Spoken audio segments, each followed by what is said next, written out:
পাঞ্জাবি পরেছি। Hello viewers, আমি পূজা চলে এসেছি নতুন একটা ভিডিও নিয়ে।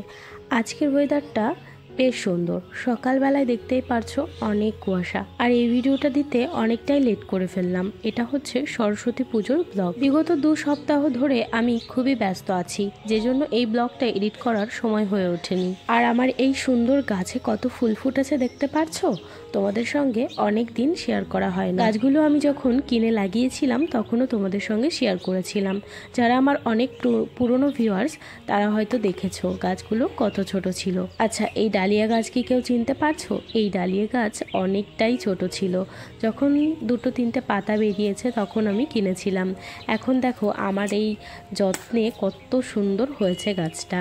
আর আমি গাছে কি দিই সেটাও তোমাদের সঙ্গে আজকে শেয়ার করব। প্রথমত মাটি গোবর সার মিশিয়ে আমি গাছটা বসিয়েছি।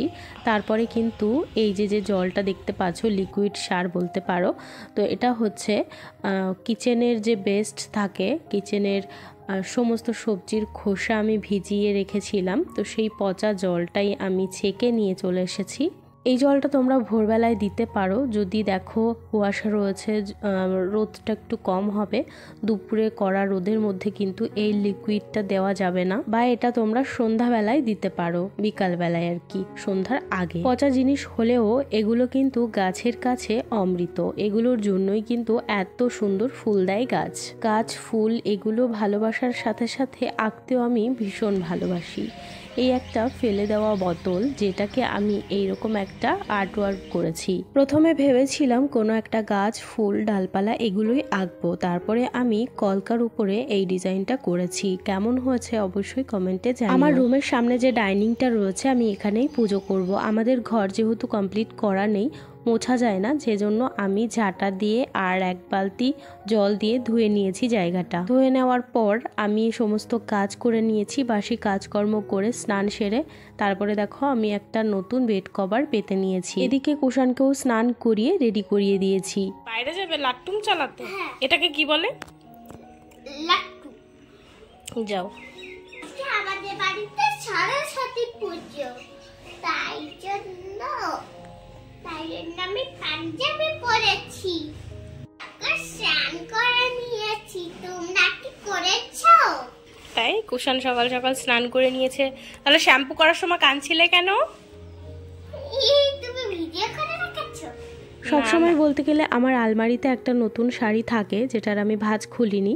তো সবসময় চেষ্টা করি সেরকম নতুন শাড়ি পরে পুজো দেওয়ার। তো আজকে খুঁজতে খুঁজতে এই শাড়িটা পেলাম। এই শাড়িটা প্রায় 1 বছর ধরে রয়েছে আমার আলমারিতে। এই শাড়িটা আমাকে আমার হাজব্যান্ড পয়লা বৈশাখে কিনে দিয়েছিল। নতুন শাড়িটি পরে মা সরস্বতীকে নিতে চলে এসেছি। তো দেখো এখানে অনেক ঠাকুর রয়েছে। নিতু দিদির এই ঠাকুরটা খুব পছন্দ হয়েছিল, তবে আমার মনে হচ্ছিল এই ঠাকুরটা একটু লক্ষ্মী লক্ষ্মী। তো আমি একটা সাদা কালারের মা সরস্বতীকেই নিয়েছি। এই দেখো এই ঠাকুরটা, এটাই আমার বেশি ভালো লেগেছে। সব ঠাকুরই ভালো, তবে তবুও একটা নিজের পছন্দ বলে তো কিছু থাকে, তাই ওটাই দেখে আমি রেখে দিয়ে তারপরে খই, মুরগি, আতপ চাল, তারপর মিষ্টি, যা যা লাগে আর কি পুজোর জন্য সব কিছু নিয়ে নিলাম। তো আমাদের সমস্ত বাজার হয়ে গেছে, ঠাকুর কিনে রেখে এসেছি। এবারে ঠাকুর নিয়ে চলে যাবো।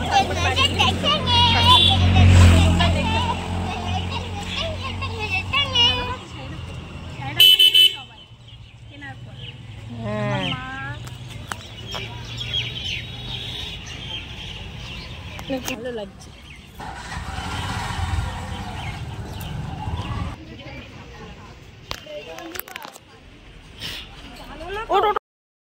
তো আধা ঘন্টার মধ্যে বাজারের সমস্ত কাজ আমার হয়ে গেছে। ঠাকুরটা আমার পছন্দ করতেও বেশি সময় লাগেনি, আর ওদিকে যা যা দরকার ছিল সেগুলোও আমি খুব তাড়াতাড়ি নিয়ে নিয়েছি।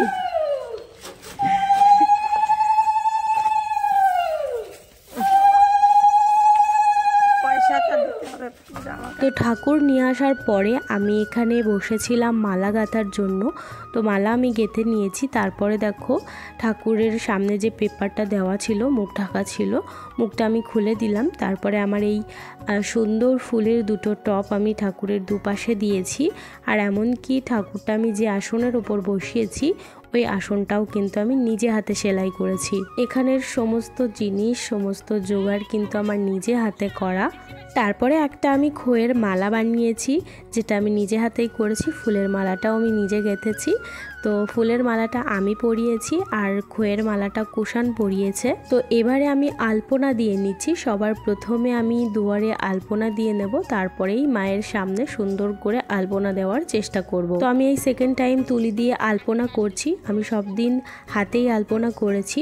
তো এটা দ্বিতীয়বার, ফার্স্ট টাইম করেছিলাম আমার বাপের বাড়িতে লক্ষ্মী পুজোর সময়। তো আমি খড়িমাটি বেশি গুলে ফেলেছিলাম, সমস্ত খড়িমাটি আমি ভিজিয়ে দিয়েছি। 10 টাকার খড়িমাটি এনেছিলাম, মানে যতটুকু এনেছিলাম ভিজিয়ে দিয়েছিলাম, তো অতটুকু লাগেনি। আমি মায়ের সামনে কোনো মতে ছোট্ট করে একটু আলপনা করেছি, আর নিচে যে দুয়ার রয়েছে আমাদের সেখানে একটু করেছি। তারপরে এই যে দুটো মালা করে একটু সাজানোর চেষ্টা করছিলাম। কেমন হয়েছে অবশ্যই তোমরা কমেন্ট করো। সকাল থেকে একটু একটু করে গোছাতে গোছাতে প্রায় 3টে বেজে যায়, তারপরেই কিন্তু ঠাকুর মশাই আসে। আসলে পাওয়াই যাচ্ছিল না, বাবা খুঁজতে খুঁজতে অনেকটাই লেটে তারপরে ডেকে এনেছে। আমি নিজে নিজেই পুজো করতে বসেই যাচ্ছিলাম। তো চলো এবারে পুজো শুরু করা যাক।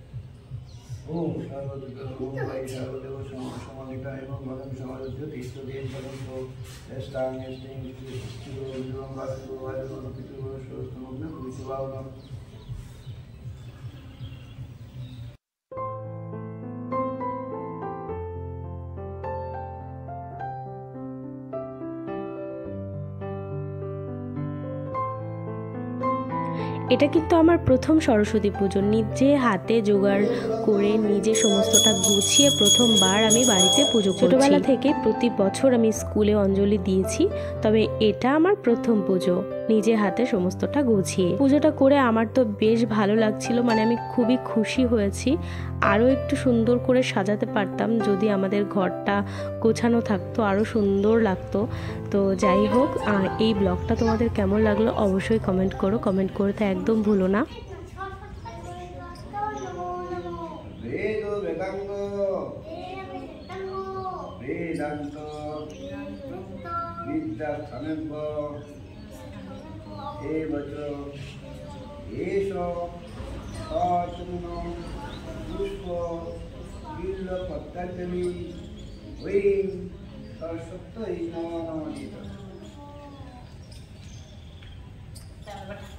আস্তে করে দাও দিকে।